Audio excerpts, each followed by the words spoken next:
Hello everyone. Welcome to the editorial session presented by CareerHit.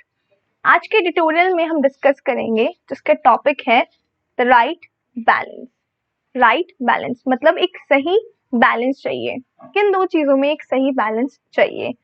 इस editorial में बताया गया है कि हमें राइट टू प्रोटेस्ट और राइट टू फ्री मूवमेंट में एक बैलेंस चाहिए। ये कैसे निकला है?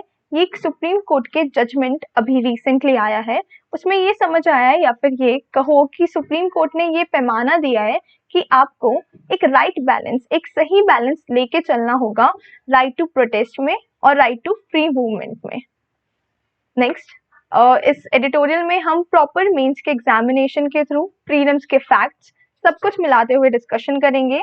ये स्लाइड्स ऐसे टारगेट की गई है कि आप डायरेक्टली अपना आंसर एक अकॉर्डिंगली शेप कर सकते हैं। फॉर एग्जाम्पल हम लोग स्टार्ट करेंगे इंट्रोडक्शन से, एंड करेंगे कंक्लूजन या वे फॉरवर्ड से, बीच में हमारा बॉडी पार्ट रहेगा। आप सभी को पता है एग्जामिनेशन का यही एक रूल होता है कि आपको स्टार्ट करना है इंट्रोडक्शन से, बीच में आती है आपकी body and lastly we conclude it with by conclusion. Introduction कैसे क्या जजमेंट है, क्या रहा है? ऑथर बताते हैं कि जो शाहीन बाग का जजमेंट आया था which is a very famous judgement, उस जजमेंट में ये समझ आया कि अगर कोई भी लॉ डिस्क्रिमिनेट कर रहा है, अगर कोई भी लॉ पार्लियामेंट लेकर आ रही है जो कि डिस्क्रिमिनेटरी है, भेदभाव कर रहा है, तो लोग डेमोक्रेटिकली रेजिस्ट कर सकते हैं। हम डेमोक्रेटिकली इसके अगेंस्ट अपना जो बिहेवियर है वो शो कर सकते हैं किसी लॉ के डिस्क्रिमिनेशन के अगेंस्ट। ऑथर बताते हैं कि सुप्रीम कोर्ट ने बोला है कि आप ऐसी चीज कर तो सकते हो, like right to peaceful protest आपके पास है तो सही, लेकिन अगर ये पब्लिक पाथवे में कोई ब्लॉकेट क्रिएट कर रहा है तो दैट विल बी अनएक्सेप्टेबल। अगर ऐसा कोई प्रोटेस्ट जो कि पब्लिक पाथवे, रोड के बीच में या पब्लिक रोड्स, पब्लिक के कोई पाथ के बीच में अगर आप ब्लॉकेट क्रिएट करके अपना प्रोटेस्ट या अपनी नाराजगी शो कर रहे हो तो वो हम एक्सेप्ट नहीं करेंगे। ऑथर ने बताया है अगर ऐसा कुछ होता है तो एडमिनिस्ट्रेशन के पास ये हक है कि वो कोई भी ऐसे एनक्रोचमेंट्स या ऑब्स्ट्रक्शंस, ऐसे कोई भी भेदभाव या चीजें वाली आती हैं तो उसको एडमिनिस्ट्रेशन रिमूव कर सकता है। एडमिनिस्ट्रेशन उन प्रोटेस्ट पे रिमूवल लगा सकता है। ऑथर बताते हैं कि जजमेंट क्या है। इस आर्टिकल में जो सुप्रीम कोर्ट ने जजमेंट दिया है वो ये कह रहा है कि कोर्ट, बहुत ही प्यारे तरीके से लिखा गया है कि कोर्ट अप्रिशिएट तो कर रहा है, कोर्ट हाँ तो बोल रहा है, कोर्ट सराह तो रहा है कि राइटफुल पीसफुल प्रोटेस्ट एक लेजिस्लेशन के अगेंस्ट आपके पास है। माने कि अगर कोई लॉ अगेंस्ट में आता है आपके थॉट्स, मॉरल्स, वैल्यूज के, तो आप उस पर पीसफुल प्रोटेस्ट कर सकते हैं। ध्यान देना, एक प्रोटेस्ट जो कि पीसफुल तरीके से हो, बिना वायलेंस के अगर कोई प्रोटेस्ट हो रहा है तो उस चीज को कोर्ट अप्रिशिएट करती है। लेकिन on the face of it, लेकिन अगर कोर्ट स्ट्रेट फॉरवर्डली बोलती है कि जो दो कॉन्ट्रास्टिंग राइट्स हैं, कौन से दो राइट्स हमने स्टार्टिंग में डिस्कस किया, right to protest and right to free movement, अगर इन दोनों के बीच में, फ्री मूवमेंट का क्या मतलब हुआ, अगर कोई प्रोटेस्ट पब्लिक पाथवे में आ रहा है, एक फ्री मूवमेंट का जो राइट मिला हुआ है लोगों को, अगर उसके बीच में ऑब्स्ट्रक्शन क्रिएट कर रहा है तो ऐसे राइट टू प्रोटेस्ट के अगेंस्ट सुप्रीम कोर्ट है। इस जजमेंट में क्लियरली ये बात कही गई है। आखिर प्रोटेस्ट होता क्या है? What is this protest? Protest bye there very nature, मतलब ऑथर बताते हैं कि प्रोटेस्ट हमेशा ये नहीं होता, जैसे कि हमने स्टार्टिंग में डिस्कस किया कि किसी डिस्क्रिमिनेटरी लॉ के अगेंस्ट लोग आवाज उठाते हैं तो उसे प्रोटेस्ट कहा जाता है। तो ऑथर बताते हैं प्रोटेस्ट सिर्फ लीगैलिटी के बेसिस पे नहीं है, एक कोई भी अंडरलाइन कॉज हो सकता है, एक कोई भी ऐसा कॉज या वजह हो सकती है जो कि पब्लिक सपोर्ट एक साथ मांग रही है या कर रही है। पब्लिक अगर किसी कॉज पे एक साथ सपोर्ट कर रही है, उसके लेजिटिमेसी पे अगेंस्ट खड़ी है, तो उस जरिए को, जो अपनी नाराजगी दिखा रहे हैं, उस जरिए को प्रोटेस्ट कहा जाता है। बहुत सारे केसेस में जनरली आप देखोगे तो ये लॉज के अगेंस्ट ही होता है, मतलब कोई लेजिस्लेशंस निकाले गए हैं या कोई रेगुलेशंस ऐसे लगाए गए हैं पार्लियामेंट के थ्रू जो कि अनजस्ट है, मतलब रिलायबल नहीं है, जस्टिफाइड नहीं कर सकते हो, जनरली प्रोटेस्ट इनके अगेंस्ट ही देखा जाता है। कैसे भी हो सकता है, आपने सुना होगा एक स्ट्राइक हो रही है, स्पॉन्टेनियसली रोड ब्लॉक करके बैठ जाते हैं, मतलब काफी बार ऐसा देखा गया है कि रोड के बीच में काफी तादाद में लोग बैठ जाते हैं प्रोटेस्ट लेके, अपने धरना लेकर अपना गुस्सा या फिर अपनी नाराजगी उस लॉ या फिर किसी भी कॉज पे दिखाने के लिए। तो ये कुछ या फिर कंप्लीट शटडाउन्स भी हमने देखे हैं, इतना ज्यादा प्रोटेस्ट हो जाता है कि शटडाउन्स करने पड़ते हैं, कंप्लीटली सारी चीजें बंद करनी पड़ती है।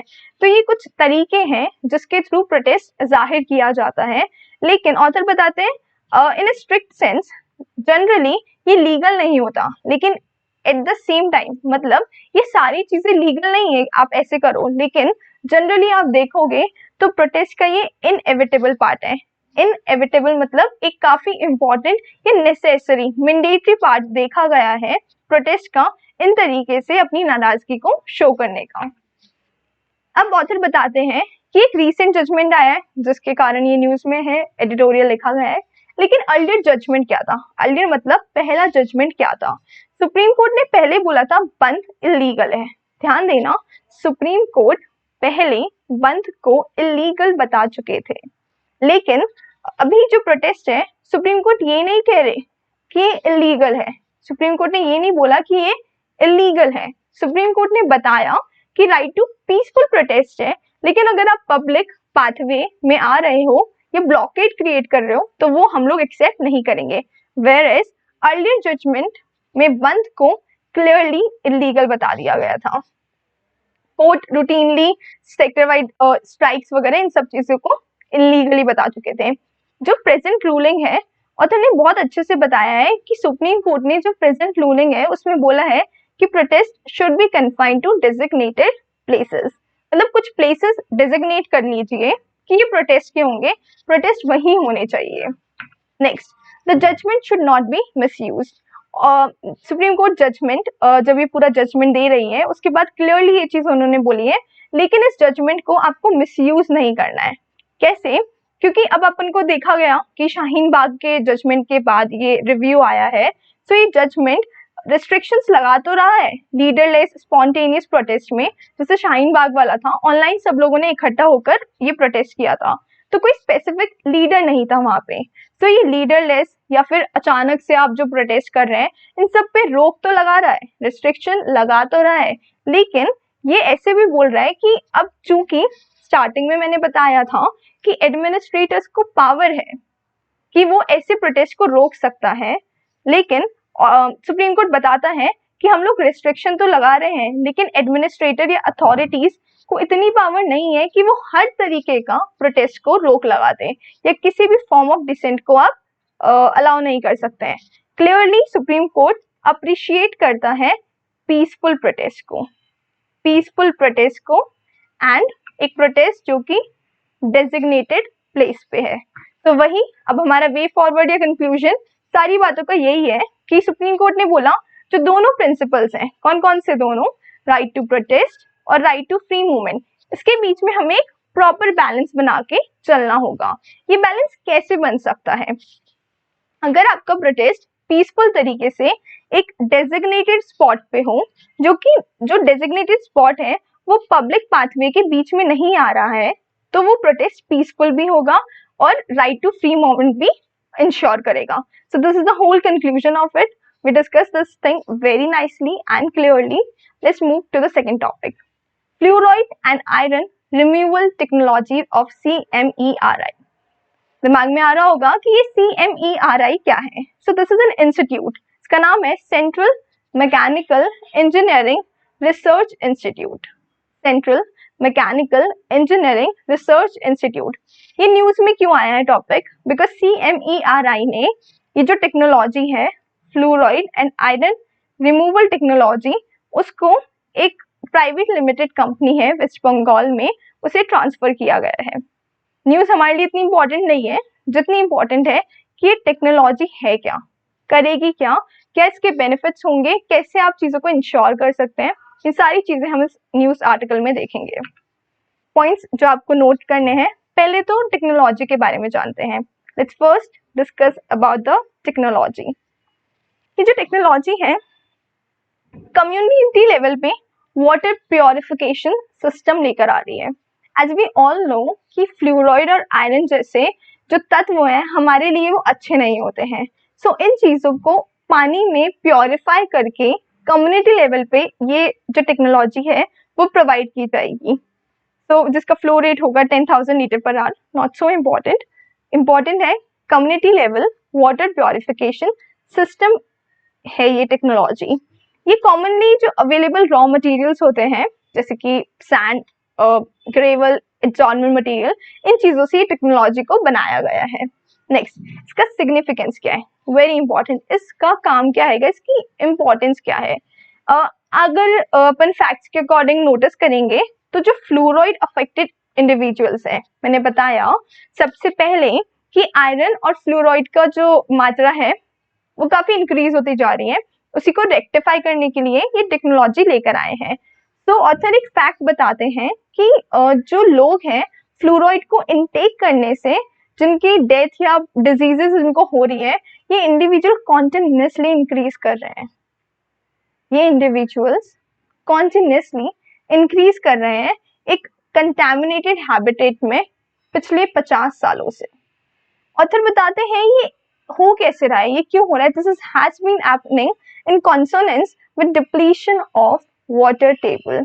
अब उनको पता है कि हमारी जो वाटर टेबल है कॉन्टिन्यूसली डिप्लीट कर रही है, कॉन्टिन्यूसली खत्म होती जा रही है डिसप्रपोर्शनल वे में। इसकी वजह से जो फ्लोराइड है उसका जो कॉन्सेंट्रेशन है वो मल्टीप्लिकेशन में हो रहा है एक पर्टिकुलर रीजन में। इस डिप्लीशन और वाटर टेबल की वजह से फ्लोराइड का जो कंटेंट है वो मल्टीप्लिकेशंस में बढ़ रहा है, like 5 times, 10 times, 15 times, 20 times.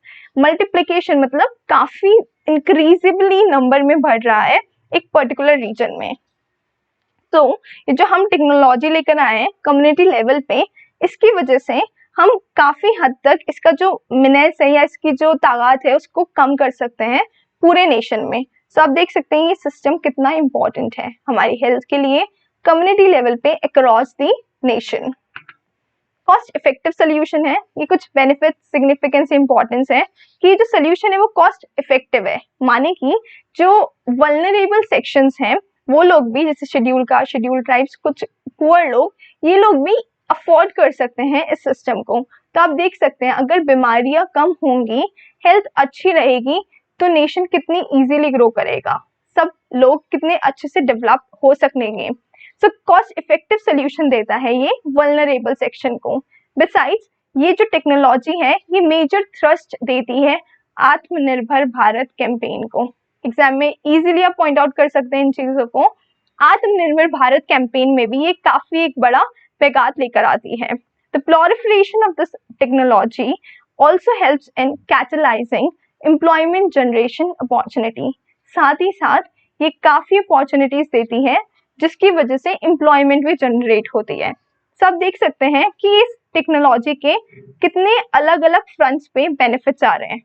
लोग जो नीचे वाले लोग हैं, वल्नरेबल सेक्शन है, वो लोग भी इजीली इसका यूटिलाइज कर सकते हैं बेनिफिट्स को। हमारे नेशन में आत्मनिर्भर में ये हेल्प कर रही है, एज वेल एज ये एम्प्लॉयमेंट भी जनरेट करती है। एम्प्लॉयमेंट जनरेशन सीधा की सीधा हमारी कंट्री की जीडीपी को इंक्रीज करता है। आपको हर एक चीज को पूरे डायरेक्शंस में सोचते हुए चलना है। जैसे कि ये था टेक्नोलॉजी है तो साइंस टेक में एनवायरनमेंट को हेल्प कर रही है, हमारे नेशन में सोसाइटल एस्पेक्ट्स लेकर आ रही है, और साथ ही साथ ये इकोनॉमिकली भी यूजफुल है। ऐसे सारे डायमेंशंस को सोचते हुए आगे बढ़ना है। आयरन एंड वाटर, हमने फ्लोराइड तो देखा, अब देखते हैं आयरन जो कि पानी में कैसे हमें नुकसान पहुंचाता है। सो आयरन सबसे पहली बात तो ध्यान रखना मोस्ट कॉमन कंटैमिनेंट है ड्रिंकिंग वाटर में। ऐसा क्यों है अभी देखेंगे, क्योंकि इसमें काफी एक तो salinity, arsenic, fluoride, heavy metals होते हैं। राजस्थान में सबसे ज्यादा हाईएस्ट नंबर जो रूरल हैबिटेशंस की हैं उनमें ये कंटैमिनेशन पाया जाता है। फॉर द फैक्ट पर्पस, अगर आर्सेनिक और आयरन पोल्यूशन को मिला दो तो वेस्ट बंगाल और असम सबसे वर्स्ट हिट है इस वजह से। रीजन क्या है? एक्चुअली जो करोजन होता है पाइप्स के अंदर, जंग लग जाती है, आपने देखा होगा। सो जो करोजन होता है पाइप्स के अंदर वो आयरन से आयरन को लेकर वो धीरे धीरे पानी के अंदर इवॉल्व होता रहता है, और इसी तरीके से पानी के अंदर आयरन आ जाता है जो कि डायरेक्टली हमारी हेल्थ को काफी प्रॉब्लम्स देता है, जैसे कि liver cancer, diabetes, cirrhosis, diseases जो हमारे नर्वस सिस्टम में इनफर्टिलिटी पहुंचाती है हमें। फ्लोराइड इन वाटर, जब हाई लेवल जो फ्लोराइड है वो रिपोर्ट किया गया 20 स्टेट्स ऑफ इंडिया में। आप देख सकते हैं high level of fluoride in 20 states of India, तो कितनी बड़ी प्रॉब्लम है ये। इसका रीजन क्या है? एक तो आप देखेंगे कि पानी के अंदर नेचुरली फ्लोराइड होता है, तो नेचुरली अकरिंग फ्लोराइड ऑलरेडी पानी में है, प्लस जो इंडस्ट्रीज प्रोसेस करती हैं उन सब चीजों से भी ये गैस रिलीज होती है। So these are the two reasons जिसकी वजह से फ्लोराइड पाया जाता है। और अगर आप देखेंगे कि हमारे पास अब तक कोई ऐसा सोल्यूशन नहीं था, अफोर्डेबल सोल्यूशन नहीं था जो कि फ्लोरोसिस को रिमूव कर सके। सो एक स्टैटिस्टिक्स बताती है कि काफी अपवर्ड ट्रेजेक्ट्री देखी गई है फ्लोराइड की, मतलब बहुत ही जल्दी जो फ्लोराइड कंटामिनेटेड एरियाज या लोग हैं वो अफेक्ट हो रहे हैं इससे, काफी जल्दी, काफी ऊपर गया है इनका ग्राफ। नेक्स्ट, इसका इम्पैक्ट क्या होगा? तो फ्लोराइड जो अफेक्टेड एरियाज हैं, बेसिकली टू टाइप के फ्लोराइसिस होते हैं, अफेक्ट करेंगे। पहला है डेंटल, दूसरा है स्केलेटल। जो डेंटल फ्लोराइसिस है वो आपके टूथ डेवलपमेंट में रोक लगाता है, मतलब अच्छे से आपके टूथ को डेवलप नहीं होने देता है, दिस डेंटल फ्लोराइसिस। सेकेंड है स्केलेटल फ्लोराइसिस, ये हमारा जो कैल्शियम मेटाबॉलिज्म है बॉडी के अंदर उसको अफेक्ट करता है। साथ ही साथ आपको पता है कि अगर कैल्शियम का अच्छे से डेवलपमेंट नहीं होगा, मेटाबॉलिज्म इंक्रीज नहीं होगा, तो वो हमारा बोन्स फॉर्मेट नहीं कर पाएगा, तो फॉर्मेशन ऑफ बोन्स में प्रॉब्लम क्रिएट करता है स्केलेटल फ्लोराइसिस। और इन सब चीजों की वजह से बोन्स वीक होती हैं, डिफॉर्मिटीज आती हैं, हम उसके बाद क्रिपल्ड हो जाते हैं या डिसेबल्ड हो जाते हैं। तो देख सकते हैं कितनी बड़ी बीमारी है। The national programme for prevention and control of fluorosis, government ने एक प्रोग्राम निकाला है जिसको बोलते हैं national programme for prevention and control of fluorosis. ये एक हेल्थ इनिशिएटिव है, 11th 5 ईयर प्लान में रिलीज हुआ था। एक और इन्फॉर्मेशन हमें साथ ही साथ मिलती है कि जो 11th 5 ईयर प्लान है 2008 to 9 के अंदर लाया गया था। इसका ऑब्जेक्टिव क्या था? ये देख रहा था, कलेक्ट करेगा, सर्वे करेगा, उसको एक्सेस करेगा इस पूरे डेटा को कि फ्लोराइसिस कहाँ पे है, कैसे इनका बेनिफिट या फिर इनको ठीक किया जा सकता है, कौन से वो एरिया हैं।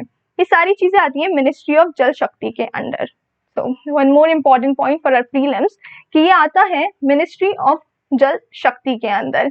कॉम्प्रिहेंसिव मैनेजमेंट किया जाएगा सेलेक्टेड एरियाज में जहाँ पे कंटेमिनेशन ज्यादा है, कैपेसिटी बिल्डिंग की जाएगी, प्रिवेंट किया जाएगा, डायग्नोस किया जाएगा, मैनेजमेंट किया जाएगा इस फ्लोराइड केसेस का। कैपेसिटी बिल्डिंग मतलब कि आप लोगों को लाकर उनकी चीजों को आइडेंटिफाई कर रहे हैं, जहाँ पे इन्वेस्टमेंट कर रहे हैं आप, वो सारी चीजों को आइडेंटिफाई करके एक बिल्ड कर रहे हैं कैपेसिटी लोगों की। नेक्स्ट, जो हमने स्टार्टिंग में देखा CMERI, यही इंस्टीट्यूट था जिन्होंने ट्रांसफर की थी टेक्नोलॉजी को वेस्ट बंगाल में। सो इस इंस्टीट्यूट में जानने में हमारा इंटरेस्ट होना चाहिए, एग्जाम के लिए इम्पोर्टेंट है। तो CMERI ये एक पब्लिक इंजीनियरिंग R&D है, रिसर्च एंड डेवलपमेंट इंस्टीट्यूट है, दुर्गापुरा वेस्ट बंगाल में। ये जो लेबोरेटरी है, कॉन्स्टिट्यूएंट लेबोरेटरी, ये CSIR के अंडर आती है। CSIR क्या है? Council of scientific and industrial research. Exam के लिए बहुत इंपॉर्टेंट हो जाता है CSIR के बारे में जानने में, डायरेक्टली क्वेश्चंस आ सकते हैं इस बॉडी से। सबसे पहले तो ध्यान रखना, इंडिया की सबसे लार्जेस्ट R&D ऑर्गेनाइजेशन जो है वो है CSIR, council of scientific and research analysis industrial research. ये एक पैन इंडिया प्रेजेंस है, आप देख सकते हैं 38 national laboratories, 39 outreach complexes, 5 units, कितनी सारी चीजें हैं क्योंकि ये बहुत बड़े लेवल पे इंडिया पे वर्क करता है। 1942 इम्पोर्टेंट, इंडिपेंडेंस से पहले ये इंडिया में स्टैब्लिश हो चुकी थी। हेडक्वार्टर्स है न्यू दिल्ली के अंदर। CSIR आप देख सकते हैं, साइंटिफिक वर्ड में ही आ रहा है। सो मिनिस्ट्री कौन सी होगी? मिनिस्ट्री होगी ministry of science and technology, और ये ऑपरेट करता है as an autonomous body, independent body. किसके अंडर से, मतलब किसके, एक कोई एक्ट होता है, उससे कोई बॉडी बनाई जाती है, वो कुछ भी हो सकती है, स्टैट्यूटरी हो सकती है, ऑटोनॉमस हो सकती है। ये ऑटोनॉमस बॉडी है जो कि सोसाइटीज रजिस्ट्रेशन एक्ट 1860 से बनाई गई है। ये क्या करती है, देखा हमने कि साइंटिफिक इंडस्ट्रियल रिसर्च R&D का सबसे बड़ी इंस्टीट्यूट या बॉडी है, तो ये टेक्नोलॉजिकल इंटरवेंशन करती है अगर कभी जरूरत पड़ती है तो। साथ ही साथ ध्यान रखती है सोसाइटल एफर्ट्स का, environment, drinking water, housing, energy, farm, non farm sectors, इन सब को नजर में रखते हुए टेक्नोलॉजिकल जो इंटरवेंशंस या हेल्प चाहिए होती है उसमें पूरा ध्यान रखने वाली बॉडी है CSIR। एक और इम्पॉर्टेंट फैक्ट बताती हूँ आपको, इसका जो चेयरमैन है वो हमारे प्राइम मिनिस्टर साहब होते हैं। PM is the chairman of CSIR। That's all for this topic. Let's come to the next topic, third topic for today, which is very important, Graded Response Action Plan. News में क्यों है? EPCA, Environment Pollution Prevention and Control Authority, EPCA जो है body, उसने direct किया है दिल्ली को और उसके आसपास के जो स्टेट्स हैं कि आपको एयर पोल्यूशन कंट्रोल मेजर करना होगा वेरी पुअर से सीवियर कैटेगरी का। कैटेगरीज होती हैं अलग अलग एयर पोल्यूशन की। EPCA ने दिल्ली या फिर उसके आसपास वाली जो स्टेट्स हैं उनको बोला है कि आपको कैटेगरी जो वेरी पुअर एंड सीवियर वाली है वो लेकर आनी है under GRAP, graded response action plan के अंदर फ्रॉम 15 अक्टूबर 2020। आज 10 हो चुकी है, 5 दिन बाद आपको 15 अक्टूबर 2020 से GRAP के under air quality control measure very poor and severe category में लेकर आना है। जो एक्शन प्लान है GRAP वाला वो 2016 में फॉर्मुलेट किया गया था, 2017 में नोटिफाई किया गया था in Delhi and NCR region. Basically pollution NCR region में देखा गया है।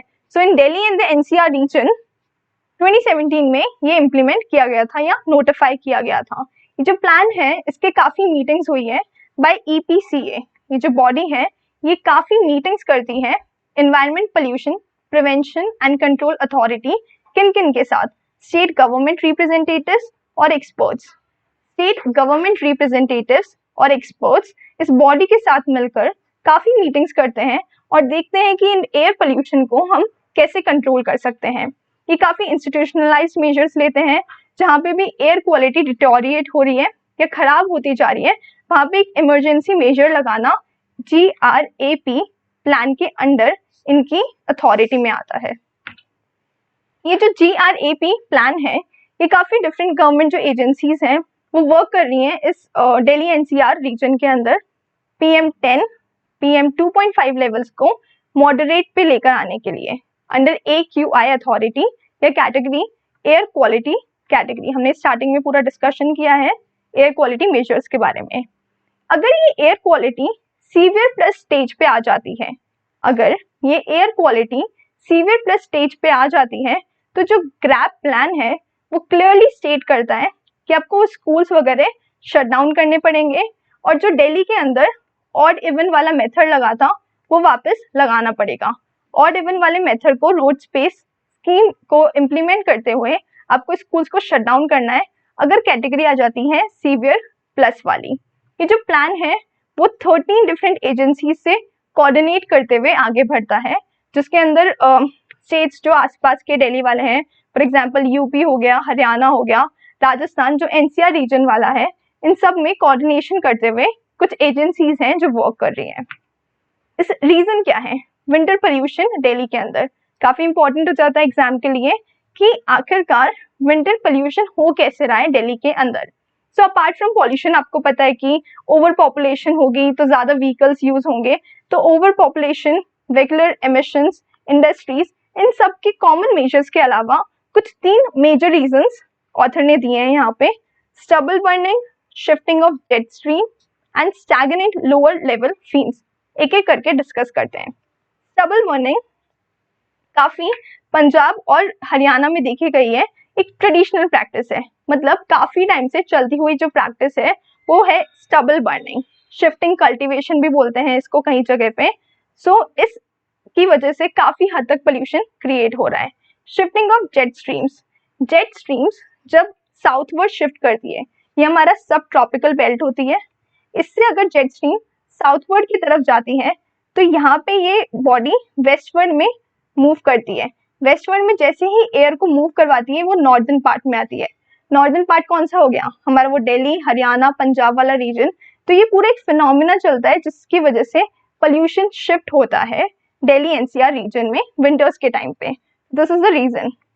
साउथवर्ड शिफ्ट होता है सब ट्रॉपिकल जेट स्ट्रीम से, वेस्टवर्ड विंड पैटर्न बनाती है और डायरेक्ट नॉर्थवर्ड जो पार्ट है इंडिया का, वहां पे पोल्यूशन को ट्रांसफर होता है। Stagnant lower level winds, winter season जब आ जाता है तो जो डस्ट पार्टिकल्स एनवायरनमेंट में होती है या पोल्यूटेंट्स जो एनवायरनमेंट में ऑलरेडी हैं वो लोग मूव नहीं कर पाते हैं, वो थम जाते हैं या रुक जाते हैं एयर के अंदर।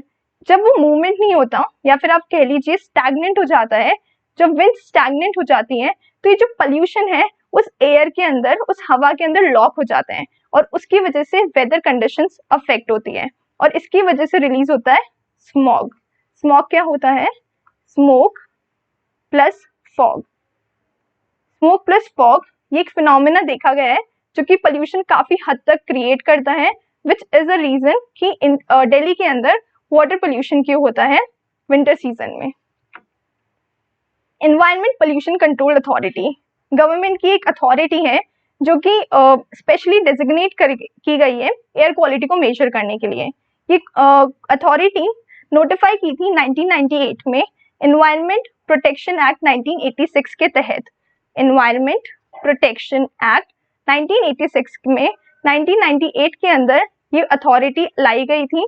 ध्यान रखना ये पार्लियामेंट ने बॉडी क्रिएट नहीं की है, ये सुप्रीम कोर्ट मैंडेटेड बॉडी है।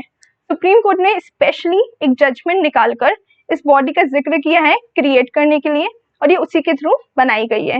ये काम क्या करती है, ये एयर पोल्यूशन एनसीआर रीजन में टैकल करती है, या हैंडल करने का काम इसी अथॉरिटी का है।